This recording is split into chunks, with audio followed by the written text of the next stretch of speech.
मैं ज्ञानेश पांडे, प्रवक्ता भौतिक विज्ञान, राजकीय जुबली इंटर कॉलेज गोरखपुर, कक्षा 11वीं के आप सभी छात्रों का भौतिक विज्ञान की इस वीडियो ऑनलाइन कक्षा में स्वागत करता हूं। बच्चों, आज जिस चैप्टर का हमें अध्ययन करना है उसका शीर्षक है कार्य, ऊर्जा तथा शक्ति, वर्क, एनर्जी एंड पावर।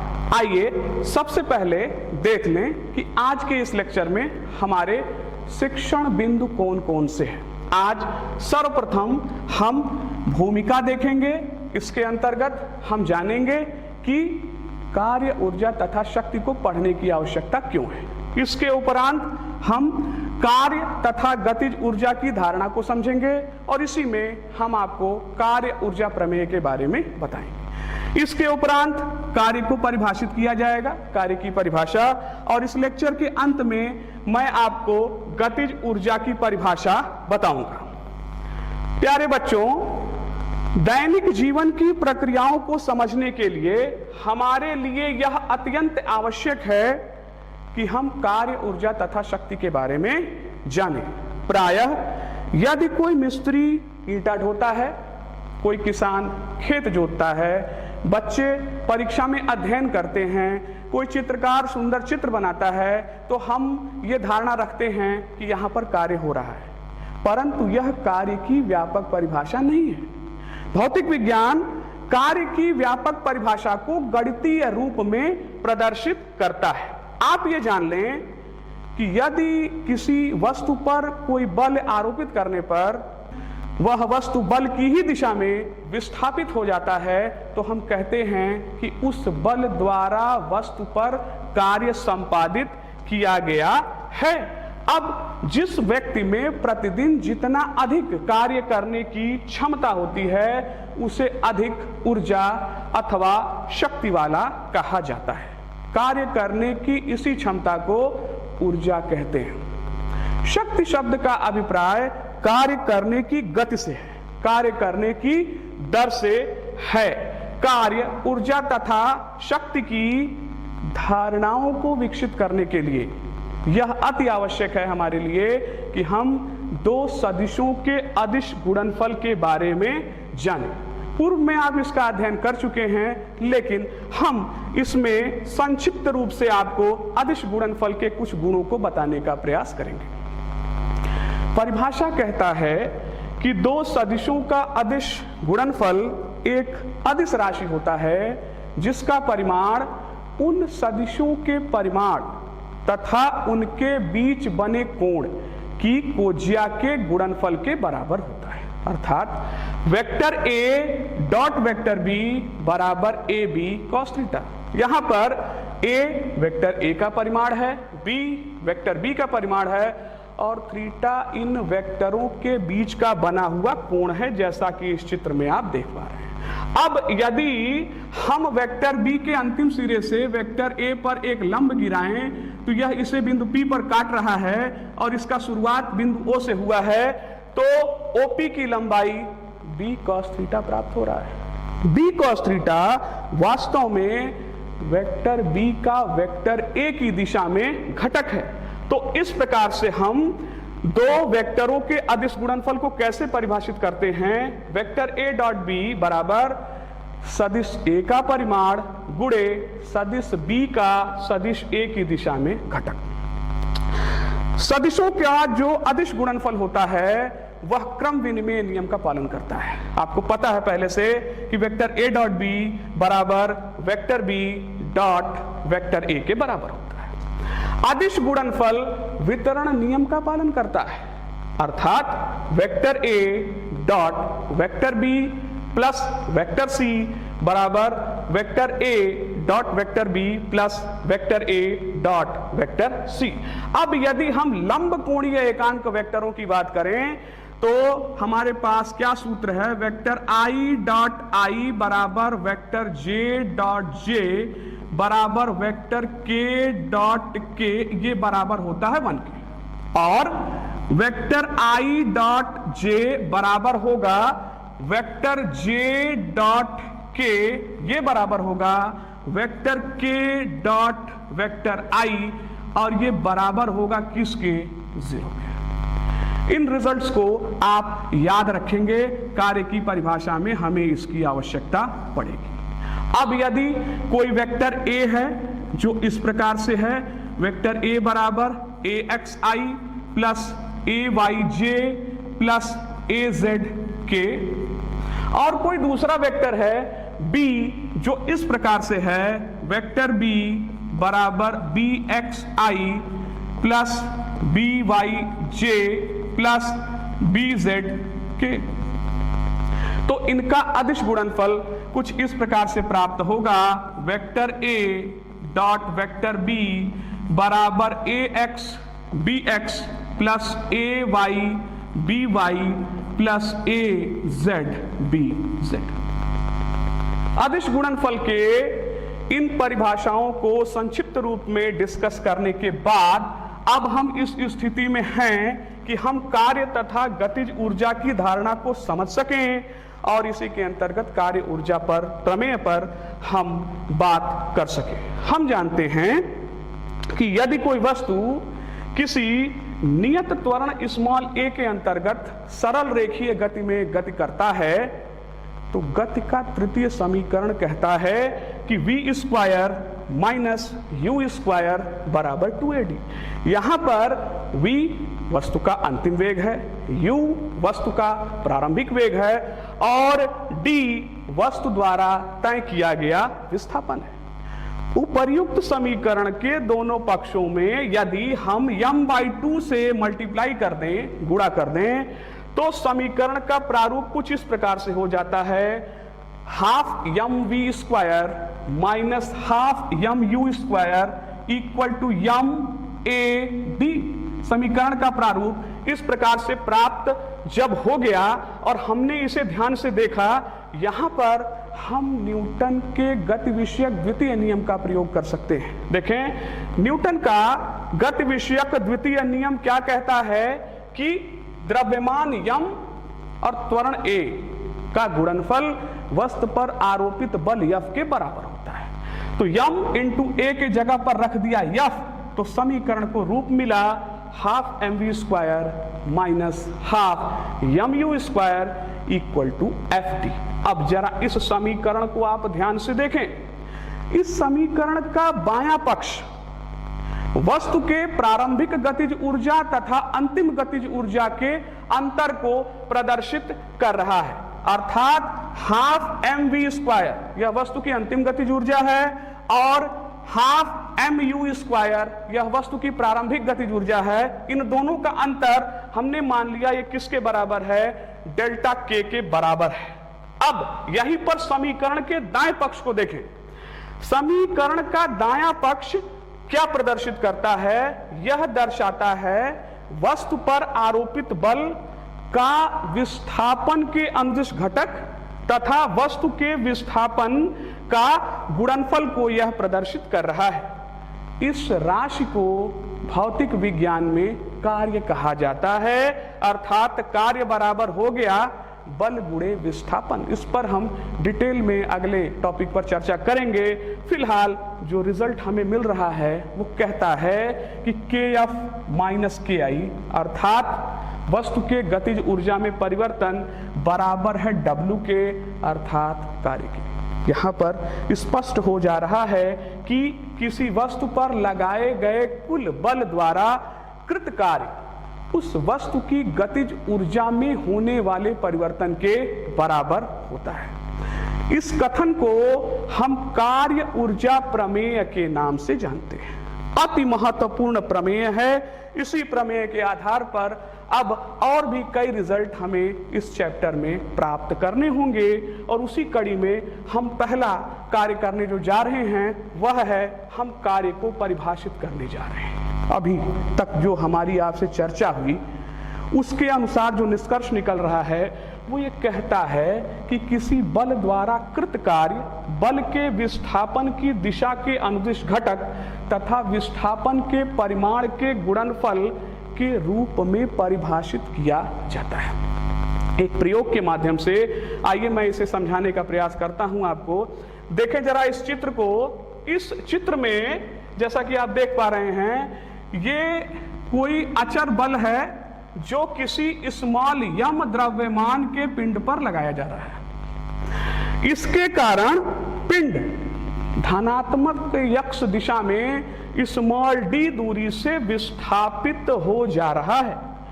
अब यहां पर आप देखें, विस्थापन धनात्मक यक्ष अक्ष के अनुदिश हुआ है। क्या बल भी धनात्मक यक्ष अक्ष के अनुदिश लग रहा है? नहीं।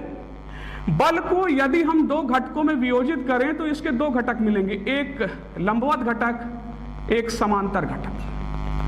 जो यह लंबवत घटक होगा, ऊर्ध्वाधर घटक होगा, इसका मान f sin थीटा के बराबर होगा, और जो यह क्षैतिज घटक समांतर घटक होगा, इसका मान f cos थीटा के बराबर होगा। ध्यान दीजिएगा, विस्थापन की दिशा में कौन सा बल लग रहा है? f cos theta. तो कार्य की परिभाषा में बल के स्थान पर हम f cos थीटा को रखेंगे। तो इस अनुसार W बराबर हो गया f cos theta into d, अथवा W बराबर f d cos थीटा। और आपने अदिश गुणनफल पढ़ा है, उसके परिभाषा के अनुसार ये हो गया W बराबर vector f dot vector d। बल एक सदिश राशि है, विस्थापन एक सदिश राशि है। जब इनका हमने डॉट गुणन कर दिया, स्केलर गुणन कर दिया, तो कार्य प्राप्त हुआ।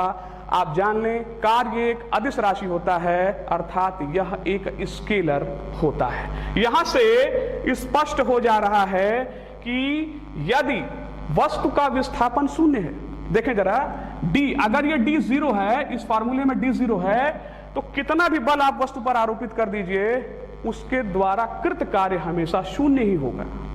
उदाहरण स्वरूप, कोई दृढ़ दीवार पर यदि आप बल लगाते हैं तो इस प्रक्रिया में कृत कार्य शून्य ही होता है। आप ये जान लें कि कार्य धनात्मक, ऋणात्मक अथवा शून्य भी हो सकता है। यह निर्भर करेगा कि बल और विस्थापन के बीच बड़ा कोण जो थीटा है वो कितना प्राप्त हो रहा है। इसके लिए पहला केस हम लोग डिस्कस करते हैं। पहला केस हम देखें, यदि थीटा बराबर π/2 है, अर्थात बल तथा विस्थापन परस्पर लंबवत है, तो इस स्थिति में कार्य का सूत्र कहता है W बराबर f d cos theta. Theta के स्थान पर π/2 आपने रख दिया तो प्राप्त हुआ W बराबर f d cos π/2। आप भली भांति जानते हैं कि cos π/2 का मान शून्य होता है, तो यहां पर कार्य बराबर क्या मिल गया? 0 मिल गया। उदाहरण, किसी चिकनी क्षैतिज मेज पर गतिमान पिंड के लिए गुरुत्वाकर्षण बल mg कोई कार्य नहीं करता है। जरा इसको हम समझें इस चित्र के माध्यम से। ये देखें, ये एक चिकना क्षैतिज तल हो गया, इस पर कोई पिंड इस प्रकार से रख दिया गया है, बल आरोपित किया गया F। तो इस बल के प्रभाव में धनात्मक यक्ष दिशा में यह पिंड विस्थापित हो गया।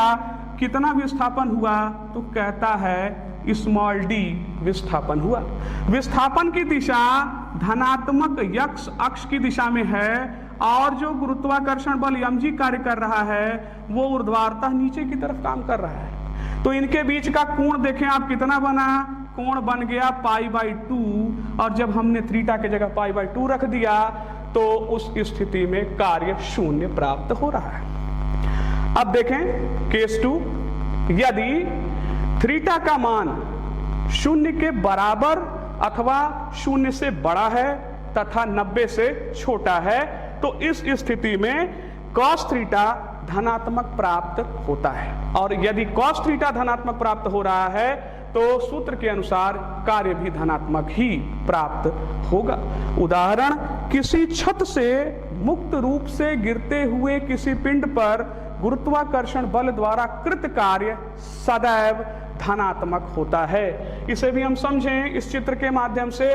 देखिए, ये कोई छत है, इस पर कोई पिंड रख दिया, मुक्त रूप से गिर रहा है, मतलब गुरुत्वीय त्वरण g के अधीन यह वस्तु नीचे की तरफ गिर रहा है, और इसका विस्थापन हो रहा है नीचे की तरफ, बल mg लग रहा है नीचे की तरफ। आप देखें, विस्थापन और गुरुत्वाकर्षण बल mg के बीच जो कोण बन रहा है वह शून्य है, और cos 0 का मान +1 होता है। तो इस आधार पर कॉस वाला पद धनात्मक है तो कार्य भी इस स्थिति में धनात्मक ही प्राप्त होगा।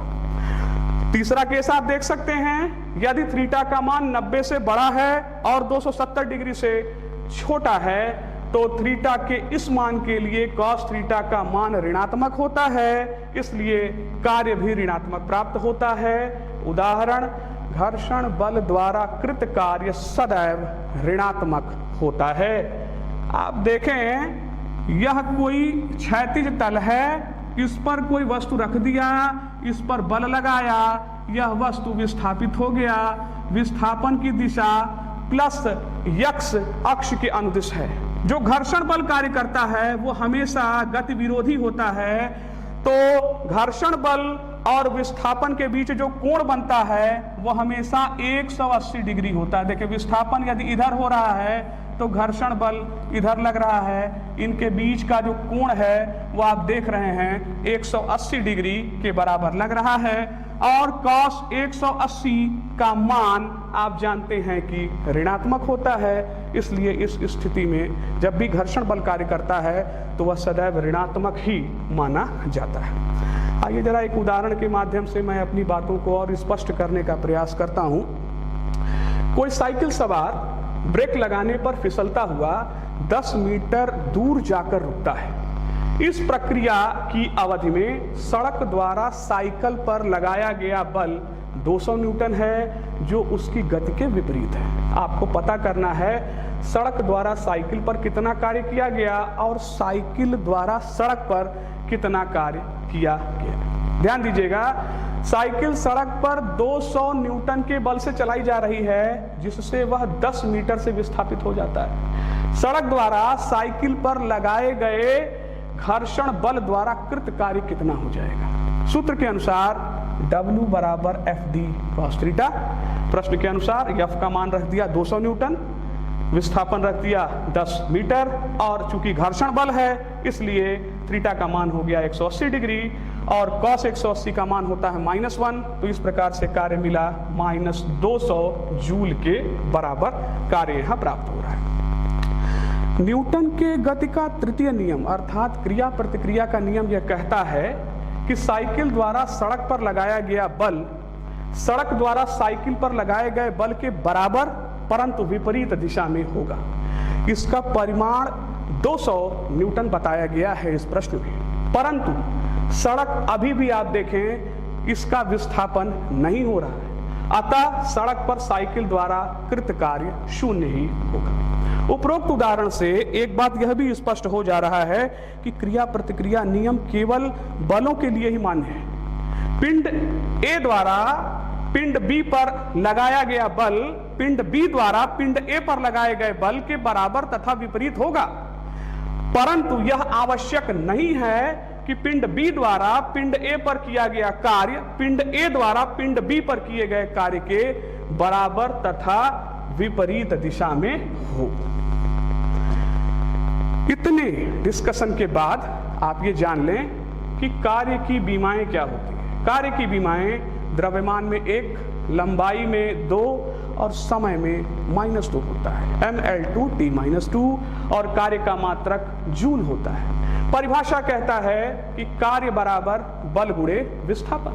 तो यहां से हमें मिल गया 1 जूल बराबर 1 न्यूटन गुणे 1 मीटर। अतः यदि किसी वस्तु पर 1 न्यूटन का बल आरोपित करने पर उस वस्तु में 1 मीटर का विस्थापन हो जाता है तो बल द्वारा वस्तु पर कृत कार्य 1 जूल होता है। कार्य के अन्य भी कई वैकल्पिक मात्रक हैं। पहला है अर्ग। एक अर्ग बराबर होता है 10⁻⁻7 जूल की। एक इलेक्ट्रॉन वोल्ट बराबर होता है 1.6 × 10⁻⁻19 जूल की। एक कैलोरी बराबर होता है 4.186 जूल की। और 1 किलोवाट घंटा किलोवाट आवर बराबर होता है 3.6 × 10⁻6 जूल के ये बराबर प्राप्त होता है। तो कार्य की अभिधारणा आप समझ पाए होंगे। कई वैकल्पिक मात्रक भी आपको बताए गए, इन पर भी विशेष चर्चा आगे के टॉपिक्स में हम करेंगे। आइए जरा सा हम देखते हैं कि गतिज ऊर्जा क्या है। कोई वस्तु अपनी गति के कारण जो ऊर्जा अर्जित करता है उसे उसकी गतिज ऊर्जा कहते हैं। यहां पर आप देखें गणितीय रूप से हम कैसे गतिज ऊर्जा को परिभाषित करेंगे। यदि किसी पिंड का द्रव्यमान स्मॉल m तथा वेग स्मॉल v है तो उसकी गतिज ऊर्जा होगी k बराबर हाफ mv²। m पिंड का द्रव्यमान है और v उस पिंड का वेग है। गतिज ऊर्जा भी एक अदिश राशि होता है।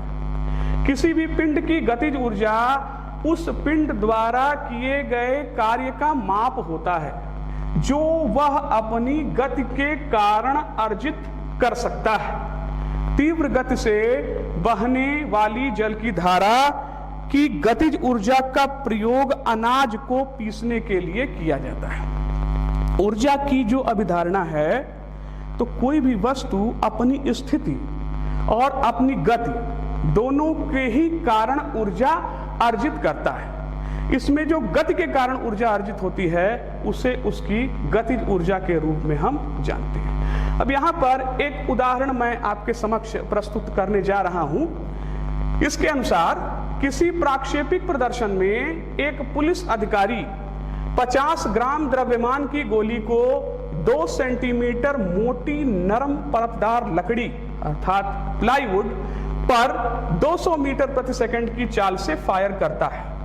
नरम लकड़ी को भेदने के पश्चात गोली की गतिज ऊर्जा प्रारंभिक ऊर्जा की 10% रह जाती है।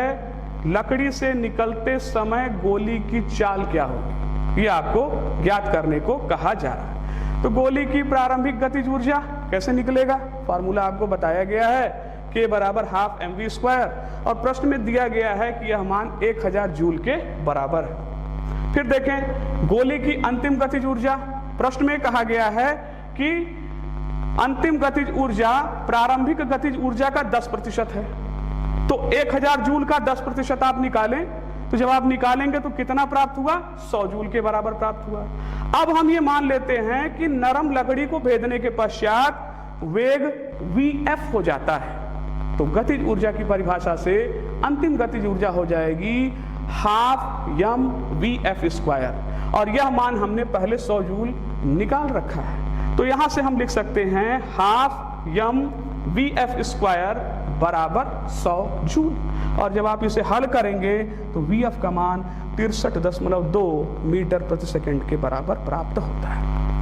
तो बच्चों आइए हम कुछ और आंकिक प्रश्नों को हल करने का प्रयास करते हैं।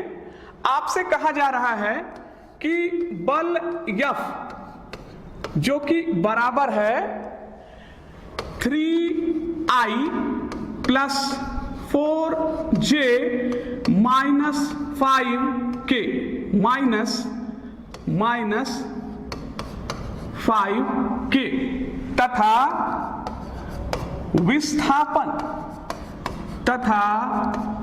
विस्थापन वेक्टर D बराबर 5I + 4J + 3K के बीच का कोण ज्ञात कीजिए। कैसे हम इस कार्य को कर सकते हैं, तो आइए इसका हल देखें कैसे हम इसको सॉल्व करेंगे। How to solve this question. अदिश गुणनफल की परिभाषा आपको बताई गई है और अदिश गुणनफल की परिभाषा के अनुसार हम जानते हैं कि कार्य का सूत्र होता है W बराबर vector F dot vector D। तो ये हो गया W बराबर F D cos थीटा। यहां से हम लिख सकते हैं अथवा W बराबर ये हो गया W upon FD equal to cos theta. तो यहां से थीटा बराबर हम मान निकाल रहे हैं थीटा बराबर cos inverse W upon FD। अब यहां हमें यदि 3 राशि पता हो, कार्य का आंकिक मान कितना है, बल का आंकिक मान कितना है और विस्थापन का परिमाण कितना है, तो हम इसे आसानी से हल कर ले जाएंगे। आप ध्यान दें कि W बराबर हो गया वेक्टर F डॉट D, तो इसे आप ऐसे लिख सकते हैं, अथवा W बराबर F x dx plus F y dy plus F z dz। हल कर लीजिए, मिल जाएगा 15 प्लस 16 माइनस 15, तो W इक्वल टू मिल गया 16 जूल। इसी प्रकार से यदि हम F और D विस्थापन और बल का परिमाण प्राप्त करने का प्रयास करते हैं, तो F बराबर होगा under root F x square plus F y square plus F z square. तो ये हो गया F बराबर अंडर रूट, इसका मान हो जाएगा 3 square plus 4 square plus -5 square. तो F बराबर हो गया अंडर रूट 9 प्लस 16 प्लस 25, तो F बराबर मिल गया अंडर रूट 50। बल का अंकिक मान मिला अंडर रूट 50, और हम विस्थापन के आंकिक मान को यदि निकालें तो यह मान हो जाएगा D बराबर under root dx square plus dy square plus dz square. मान रख दीजिए, तो D बराबर हो गया under root 5 square plus 4 square plus 3 square. हल करेंगे तो यह मान भी अंडर रूट 50 के बराबर मिलेगा। सूत्र हमें क्या मिला हुआ है कि थीटा बराबर cos inverse W upon F D, तो ये हो गया theta equal to cos inverse 16 upon under root 50। हल करें यदि हम लोग इसे, तो हमें क्या परिणाम मिल रहा है, अथवा थीटा बराबर cos इनवर्स 16 अपॉन 50, अथवा थीटा बराबर cos इनवर्स 0.32। इस प्रकार से बल और विस्थापन के बीच में हमने कोण प्राप्त किया। प्यारे बच्चों, मुझे पूरी अपेक्षा है कि आप इस चैप्टर के अन्य आंकिक प्रश्नों को भी हल करेंगे। एक गृह कार्य है आपके लिए, जरा देखें गृह कार्य किस रूप में आप इसको कर सकते हैं। मान लीजिए कि कोई पिंड है और उस पर 5 न्यूटन का अचर बल लगाया जाता है, तो F बराबर कितना हो गया 5 न्यूटन, और इसके कारण सरल रेखा में वह गति करते हुए कितना विस्थापित हो जा रहा है, तो कहता है कि 10 मीटर से यह विस्थापित हो जा रहा है। इस संपूर्ण प्रक्रिया में कृत कार्य यदि हम मान लें कि W बराबर 25 जूल है, W बराबर 25 जूल है, तो आपको बताना है कि बल पिंड की गति के किस दिशा में किस कोण पर कार्य कर रहा है, अर्थात आपको थीटा का मान ज्ञात करके बताना है। बल और विस्थापन के बीच का जो कोण है वो आपसे निकालने को पूछा जा सकता है। इसी प्रकार से आपके पाठ में अनेकों आंकिक प्रश्न दिए हुए हैं। मुझे पूरी आशा है बच्चों कि आप लोग उसे हल करेंगे और इस चैप्टर को समझने की कोशिश करेंगे। प्यारे बच्चों, मुझे पूरी उम्मीद है कि आज बताई गई सारी बातों को आप आत्मसात कर पा रहे होंगे, आप समझ पा रहे होंगे कि कार्य क्या है और कार्य ऊर्जा प्रमेय क्या है। परंतु ध्यान रहे, आज के लेक्चर में हमने जो कार्य ऊर्जा प्रमेय निकाला है वह एक अचर बल के लिए, एक नियत बल के लिए प्राप्त किया है। यदि यह बल परिवर्ती बल होगा तो उस स्थिति में कार्य ऊर्जा प्रमेय का स्वरूप क्या होगा, इसके बारे में अगले लेक्चर में मैं आपसे विस्तार से चर्चा करूंगा। साथ साथ मेरी आपसे एक अपेक्षा भी है कि इस लेक्चर के साथ साथ आप नोट्स भी बनाते चलेंगे। ध्यान दीजिएगा, नोट्स आपके परीक्षा का एक महत्वपूर्ण अंग है, तो आप पाठ को समझने के साथ साथ अपने नोट्स भी बनाते चलें। शेष अगले लेक्चर में हम लोग डिस्कस करेंगे। धन्यवाद।